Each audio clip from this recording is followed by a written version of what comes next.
اللہ تعالیٰ نے بعض بزرگوں میں، اللہ والوں میں کچھ ایسے ان کے ساتھ معاملات ہوتے ہیں کہ وہ کسی کو پھونک لگا دیں تو آدمی ٹھیک ہو جاتا ہے. یہ ان کی بزرگی ہوتی ہے، کچھ تقوی ہوتا ہے ان میں، للہیت ہوتی ہے، تو اس تقوی کی وجہ سے کرامت کا ظہور ہو جاتا ہے، کرامت. تو یہ جو پھونکے لگانے کے لیے بیٹھے ہوئے ہیں میں ان کے خلاف ہوں. اس کا مطلب یہ نہیں کہ میں نفس پھونک ہی کے خلاف ہوں. بعض دفعہ ایسا ہوتا ہے کہ کوئی اللہ کا نیک بندہ ہے، گناہوں سے بچتا ہے، عبادت بہت کرتا ہے، تو وہ کسی کو پھونک لگا دیتا ہے تو بندہ ٹھیک ہو جاتا ہے. وہ کچھ بھی پڑھ کے پھونک لگا دے، بس اللہ ٹھیک کر دیتے ہیں اس کو. تو یہ اتفاقی طور پر بزرگوں کے ساتھ ایسا ہوتا ہے، اس کا میں منکر نہیں ہوں. برکت بھی ہوتی ہے، بزرگوں کو اپنے گھر میں بلائیں گے، ان سے وہاں نماز پڑھوائیں گے، اس کی بھی برکت ہوتی ہے. حدیث میں آتا ہے حضرت انس بن مالک رضی اللہ عنہ کی والدہ نے نبی صلی اللہ علیہ وسلم کو اپنے گھر بلایا اور ان سے نماز پڑھوائی. تو اللہ کے نبی گھر میں گئے، ان کے گھر میں نماز پڑھی. ظاہر ہے اس کا مقصد یہی تھا کہ تاکہ برکت ہو. اب نبی نہیں ہے تو بزرگان دین ہیں، علماء ہیں، وہ اگر کسی کے گھر میں جا کے 2 رکعت پڑھ لیں یا کوئی دعا دے دیں تو اس سے برکت ہوتی ہے. میں اس کا منکر نہیں ہوں، لیکن بندہ بزرگ ہونا چاہیے. بزرگ کی ڈیفینیشن کیا ہے؟ علم بھی ہو اور گناہوں سے بچتا بھی ہو. یہ سیٹ اپ والے لوگ ہیں نا، یہ ہوتے نہیں ہیں بزرگ. لوگ ان کے چہروں کی داڑیاں اور یہ سب چیزیں دیکھ کے پھر متاثر ہو جاتے ہیں، تو اس سے متاثر نہیں ہونا چاہیے. باقی فی نفسی ہی برکت بھی ہوتی ہے بزرگوں سے تعلق میں، اور ان سے دعا کروانے میں، اور ان کو گھر میں بلانے میں، ان کی دعوت کرنے میں بھی برکت ہوتی ہے.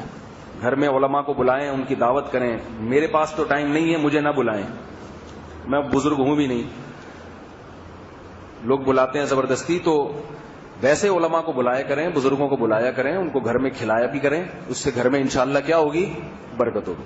مجھے کوئی فون نہ کرے، میں نہیں جاؤں گا، میرے پاس ٹائم نہیں ہوتا. ایک کھانے کے چکر میں 2 گھنٹے لگتے ہیں انسان. اور پھر لوگ عجیب لوگ ہیں، لوگ ایک تو مولویوں کو زبردستی کھلاتے ہیں، نئی دعوت قبول کرو تو غصہ ہوتے ہیں، اور قبول کرو تو پھر دعوت کھلا کے بولتے ہیں مولوی کھاتے بہت ہیں. یہ بڑا مسئلہ ہے. اب ہمارے تو تعلقات بہت ہیں نا، ہر آدمی اپنے ولیمے پہ بلا رہا ہے، ہر آدمی. تو ہم اگر جائیں تو ہم تو سارا دن پھر یہی کرتے ہیں، کبھی اس دعوت میں پہنچے ہوئے، کبھی اس دعوت میں پہنچے ہوئے، کبھی اس گھر سے نکل رہے ہیں کھا کے. برا بھی لگتا ہے یہ، اور ٹائم بھی نہیں ہے، بہت سارے کام ہیں. تو اب ہم نے اصول بنا دیے بھائی کسی بھی دعوت میں نہیں جانا. اس کا مطلب یہ نہیں کہ دعوت کو ٹھکرا رہے ہیں، کہ بھائی مجبوری ہے. دعوت کو ٹھکرانا جائز نہیں ہے، بری بات ہے، مگر مجبوری ہوتی ہے نا.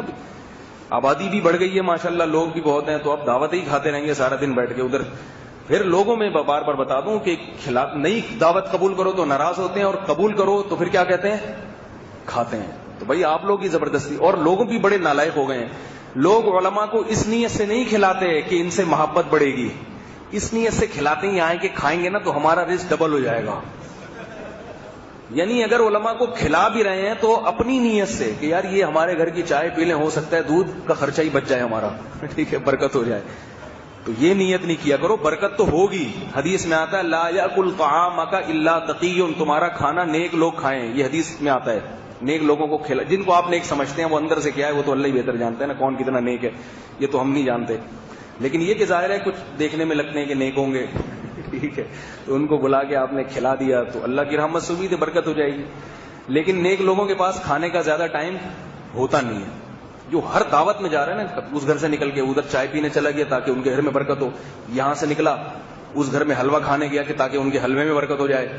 اس کا مطلب ہے عبادت کب کرتا ہے؟ پھر یہ نیک بننے کے لیے کھانے سے تو کوئی نیک نہیں بنتا، روزہ رکھنے سے نیک بنتے ہیں. تو روزہ کب رکھتا ہے یہ؟ عبادت کب کرتا ہے یہ؟ دین کا کام کب کرتا ہے؟ تو سارا دن تو اس کا ناشتے پراٹھوں کھانوں میں ہی لگ جاتا ہے لوگوں کے.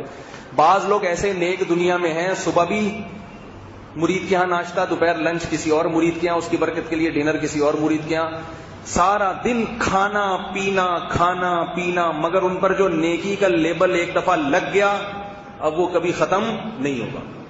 تو عمل میں لگنا چاہیے. عمل میں روزہ رکھنا سنت ہے، روزے رکھنا، کھانا عبادت نہیں ہے، روزے رکھنا سنت ہے. ہم نے اپنے بزرگوں کو، مشائخ کو دیکھا ہے کثرت سے روزے رکھتے ہیں، کثرت سے روزے، گرمیوں میں بھی روزے رکھتے ہیں. ایسے بزرگ، اللہ کا شکر ہے ہمیں جن بزرگوں سے واسطہ پڑا وہ کھانے پینے والے نہیں ہیں، وہ روزے رکھنے والے ہیں. تو برکت کا اپنا ایک وجود ہے، میں اس کا منکر نہیں ہوں. برکت